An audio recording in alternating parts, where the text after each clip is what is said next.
And that's just one company. So where did all the gold go? Remember the gold that was found in November 2001?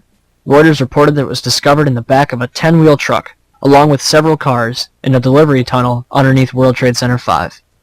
No bodies were recovered. As workers got closer to the gold, authorities began restricting access to Ground Zero, joined by FBI and Secret Service agents. One worker, directed away from the tunnel, told a reporter, "If I tried to go down there, they would have shot me." Heavy machinery operators and others worked under the watchful eye of more than 100 armed officers. So let me get this straight. Gold from World Trade Center 4 was found underneath World Trade Center 5 in an empty delivery tunnel with an empty escort of cars.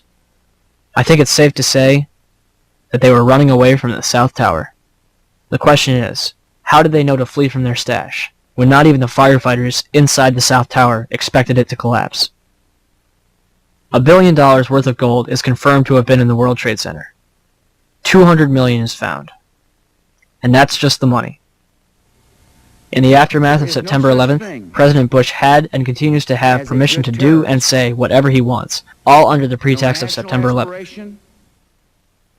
The Patriot Act, the Department of Homeland Security, Afghanistan, Iraq. Got him. Good. Second one. Hit the other one. It's time for America to accept 9/11 for what it was. A lie which killed thousands of people, only in turn killing hundreds of thousands more to make billions upon trillions of dollars. Are you angry yet?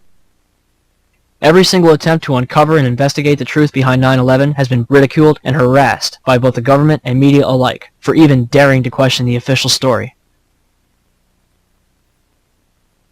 That was University of Wisconsin professor Kevin Barrett, who has recently drawn criticism for plans to teach an Islamic studies course next fall that will incorporate conspiracy theories that the U.S. government was involved in the events of September 11th. Professor Barrett joins us now. Professor, can you give us the context within which you teach this?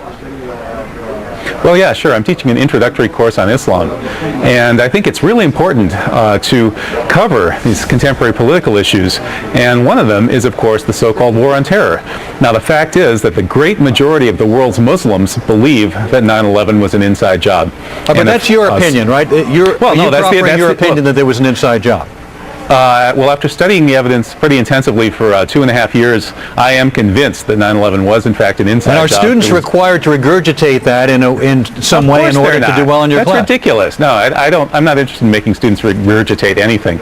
All right, Mr. Barrett, Sean Hannity here. Do you really believe that 9/11 was an inside job, not just 9/11, but Madrid and Bali and the Zakawi operations? Well, you know, actually... hang on a second. Do you believe personally that these are inside jobs, yes or no?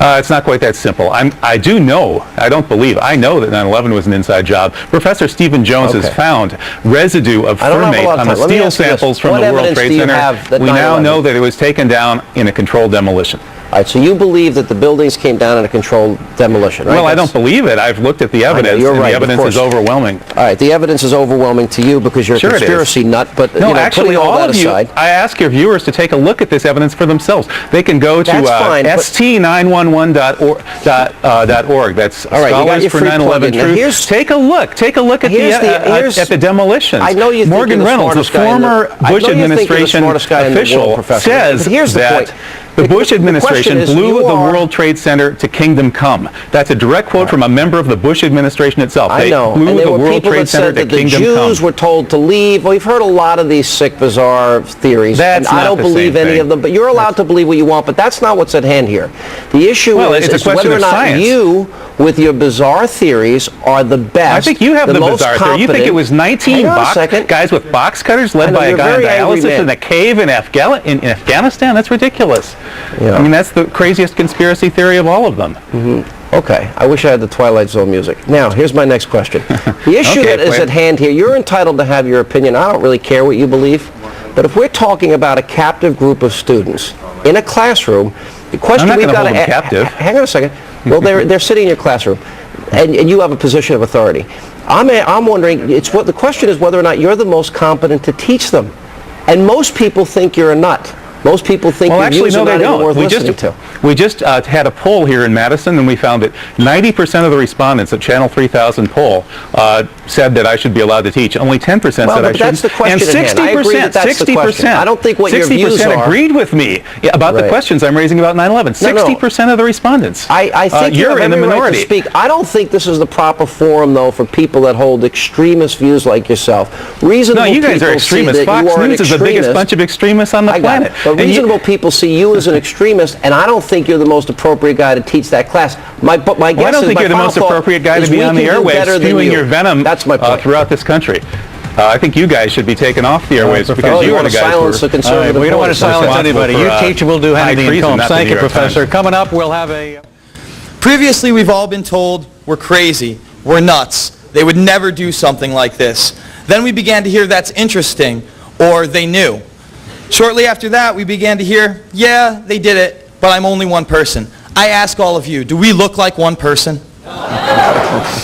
Now the mainstream media is being forced to cover this movement due in large part to our tenacity and ingenuity in spreading the truth through emails, flyers, films, and strategic conferences like this one. So where do we go from here? In my eyes, there is nowhere else to be other than Ground Zero on September 11th, 2006, on Monday morning. We will not be there to scream the truth. Instead, we will be there to honor the memories of the fallen with both respect and solidarity. We will be wearing shirts that say, investigate 9/11. We will have signs that say, we need a new investigation, 9/11 truth now, and ask questions, demand answers. We will be there to inform the firemen, the police, the family members, and the citizens that are agreeing to this information by giving away tens of thousands of our DVDs. We will be addressing everybody as sir and ma'am, as to be as polite as possible. This is the 5th anniversary of the lie that bases all of our foreign and domestic policy since then. We can no longer let this stand. Every major media outlet in the world is going to be in attendance, so if they want a wide shot, they will have to cover us. I'll say it again. Why are they hiding from us? What are they hiding from us? And what's it going to take until people in this country give a damn and do something about it? Now that the evidence has been presented, what will you do about it? Will you find comfort in the official version of events? Or will you go out and investigate for yourselves? Will you share this information, or will you ignore it? Will you be at ground